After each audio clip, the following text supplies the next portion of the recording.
I made as a new entrepreneur. First of all, most entrepreneurs that I meet don't come from a long line of entrepreneurs.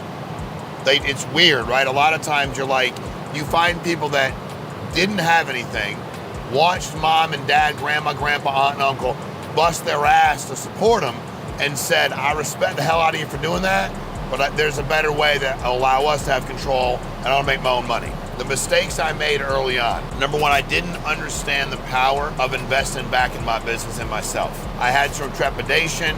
I made decisions like I was an employee. So business would start building, I'd start making money, and everybody that I watched that was unsuccessful did the same crap I was doing, but I copied it. And then I finally found a guy and I said, hey man, you have done better than everybody else I know. Can you tell me one thing you've done that these other guys haven't done? You've been an entrepreneur for as long as I've known you.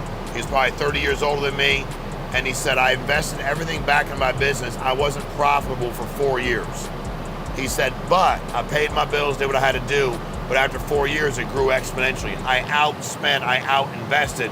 He said, it's like I had a store and I had everything. So you drive down the street and all these stores had like no food, no soda, the gas didn't work half the time, no washer fluid. I had everything. And while I put a lot into my inventory, I was gonna win. These guys would go out of business, and that's what happened. It took me years to understand that concept. The last company I built and ran, for 4 years, I poured every dollar into it.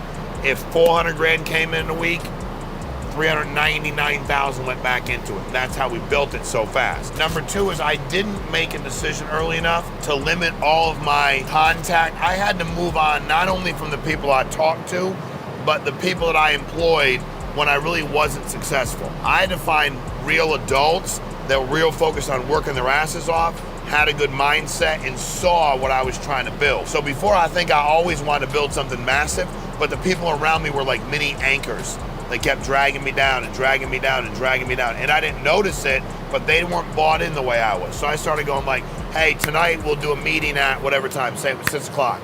It wasn't mandatory, but I found the people that were bought into the mission. I wanted to be on a crusade. When you're an entrepreneur, especially when you're newer, you need to be on a crusade. That's what people follow. They follow crusades, they follow bravery, they follow fearlessness, and you need an army of people, even if it's a small army around you, to run with you. So I made that mistake. I didn't get good people around me fast enough. I talked way too much. Like, I wanted to convince myself I knew what I was doing, and I made it my mission to get not around people that were motivational mother effing speakers or wrote books. Not those freaking people that think about how stupid it would be for me to go, hey, Mr. Book Writer, Mr. Motivational Speaker, you've never been in, let's pick life insurance. You've never been in life insurance sales ever. You've never built an agency. You've never worked with an insurance carrier. Can you please mentor me, Mr. Motivational Speaker? I stopped reading their crap. It took me a while. I didn't do it early. I was still going to the stuff. I was paying this guy $7,500, paying this one to listen to his stuff every day. I literally stopped doing all that. I only asked, spoke to, conversated about business with men and women that were in a better position than me, and I only read the Bible every day. I stopped all the other crap. Anything I had to pay for, I had to stop doing, because I realized if it was real value, they'd be getting paid by other people. They shouldn't have to charge me. And the biggest mistake I think I actually made early on, I assumed a lot of things about people. I started working with them and I was transactional. All right, Tom, you got started. Let me teach you how to sell. All right, Mike, you're gonna now manage these 4 people. All right, Tim, I need you to, I took a step back and I started going, all right, Tom, talk to me about how you grew up. Mom, dad, together, like who raised you? My mom did. God, was your dad around? Was he not around? No, he was around, so you had, and I dig. I just want to know siblings. First of all, birth order, history doesn't mean it's the only indicator. I want to understand you. I want to know what your why is or what your North Star is. I want to know what that's all about. But I also wanted to make sure that I knew how to connect with you. I wanted to find common ground. I wanted to know about things you've overcome. What was the hardest thing you've overcome in your life?